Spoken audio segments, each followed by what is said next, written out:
so definitely. So providing education and market insights for our clients and for global traders, keep on looking at the long-term charts and not falling into the trap of media headlines and the daily price. Well, hello and welcome everyone to the Forex Expo podcast at the Forex Expo Dubai 2025. I'm your host, and we have one of the sharpest analytical mind from the Forex industry, that's Razan over here. So, hi, how are you? Good morning. Thank you for the introduction. I'm great. The expo over here is packed with lots of people, and the energy is pretty good. I mean, it's fabulous to see a lot of people here, like traders, IBs, investors, few different innovators who just cater to create the next cutting edge tools for all the traders around the world, right? So, how's your experience overall over here as you're being an analyst, right? The market analyst at theforex.com. So, you've been into researching and deep diving into a lot of different segments, right? So, what's your overall experience? What's your analytics about the Forex Expo? Yes, correct. So, well, first of all, just arriving here at the Forex Expo, there was a lot of traffic, and the parking lots Yes. are all pretty full, which can reflect the overall hype for the Forex Expo Dubai for this year. So, we have people coming from all around the world just to attend this exhibition. And from an analyst perspective, we can see a very strong trend, very strong momentum, which can overall give very good results and overall for the overall exhibition. And of course, leave a very good feedback loop for the exhibition for 2026. I mean, this particular version, the 2025 version, Yes. is also being a nominee for the Guinness World Record, right? So have you heard about that as well? It's the first time I hear about it, but I'm really not surprised given the fact that there is a very long queue outside just for people to enter, and Yes. given the fact that almost the overall area is packed and blocked with cars just coming over here between taxis and between people. So I'm really not surprised because there's a lot of momentum and a lot of people coming here. Yes, I mean, seeing a lot of incredible minds at a single stage, right? Yes. It's fabulous. And you being a market analyst for Forex.com, right, for a very long time. So, how do you process all the different markets at one go?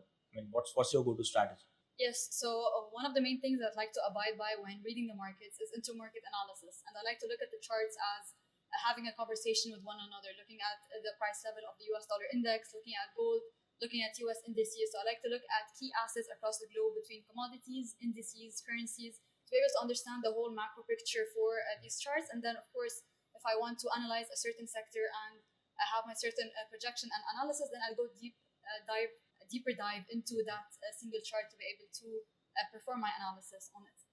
And obviously, you not just monitor one sector, right? Because every segment of asset class around the financial industry is somewhat interlinked with each Yes. other, right? So you have to go through each and every segments, and then you can create the final output of analysis, right?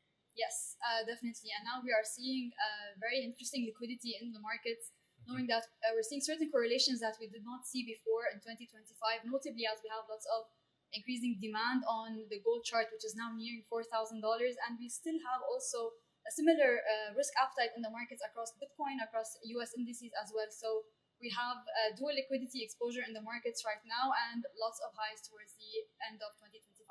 And as being the analyst at forex.com, forex.com is very much research driven, right? So how do you feel your role is being a core of this whole segment? Yes, so definitely. So providing education and market insights for our clients and for global traders is very essential in understanding the markets, because education comes first, and then we can learn how to navigate the volatility and the risks for our positions or our portfolios. So education definitely comes first, especially in an environment that has lots of sentiment, lots of AI-driven volatility. We have lots of headlines across the globe, and we need to minimize this noise and have a structured outlook while educating investors on critical market insights for each asset. And as being traders being getting more diversified, it's not just the big whales right now. Yes. There are more retail traders also entering the global market, right? So there must be a shift in the format of educational stuff that you guys provide, right? So how do you feel that transition is going on? Yes, totally. So with respect to the markets and with respect to the widespread of AI now in the industry, it's super easy for people to learn and to start trading in the markets. And we also have lots of widespread of AI bots. So that we're seeing lots of volatility in the markets, lots of short-term noise. And one advice I'd give, since we have a lot of short-term volatility and noise, I'm going up to higher time frames to be able to see and detect the overall structure of a certain chart. When I go to the weekly and the monthly, I can see a clear picture. But if we're going to go down to the hourly charts or even the daily, we're seeing day-to-day headlines and day-to-day volatility that retail traders are engaging in. That if you as a trader or analyst want to look at the chart from a short-term perspective, you might not see the full picture unless you zoom it out, and then you can see the full structure of a chart. And how do you see this economical shift from the big whales trade to the retail trade?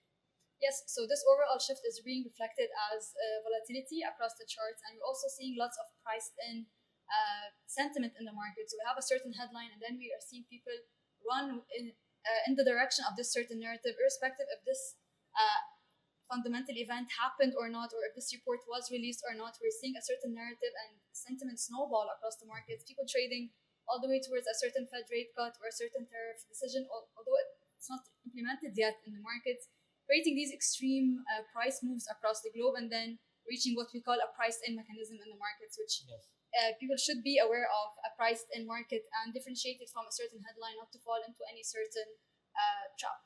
Also, there was a curious question that I had while the conversation started.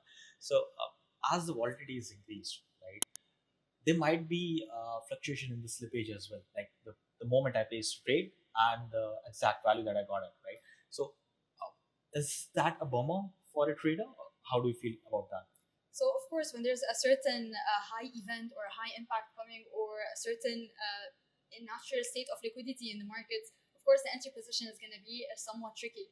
Yet, of course, if we're going to look at the major picture of a certain chart and entering before we have a certain headline hit or before we have a certain shakeout in the markets, we might have a better positioning and better risk management than following a certain headline or a certain event and jumping into the markets, which can manage risks better and possibly limit certain losses in the markets. And what's your one key segment that you want to share?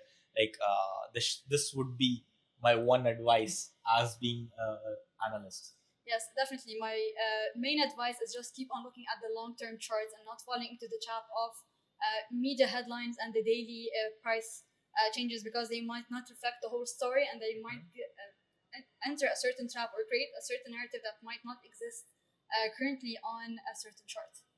Because it's going to be a good short-term entry, but in a long view, you cannot be reliable on the short charts, right? Yes, it's essential to know what are the dominating trends across the history of a chart, which are likely to steer the trend in a certain direction. We still have the famous saying that the trend is your friend, and long-term trends and the long-term structure on the charts will continue to dominate the price movements. If we're going to look at it only from a short-term time frame perspective, there's a high chance of being caught on into certain losses in the markets. But directing our positions in line with the broader trend might minimize these losses and align us with better wealth or a position. There's a lot more to learn about how these markets go, right? So, thank you so much, Razan, for the insights that you gave, and thank you so much for the time and giving us this insightful journey over here. And just keep on following forest.com and such great minds over here, and do follow their analysts. Thank you so much, and have a wonderful day. Thank you. It was a pleasure being here. Thank you.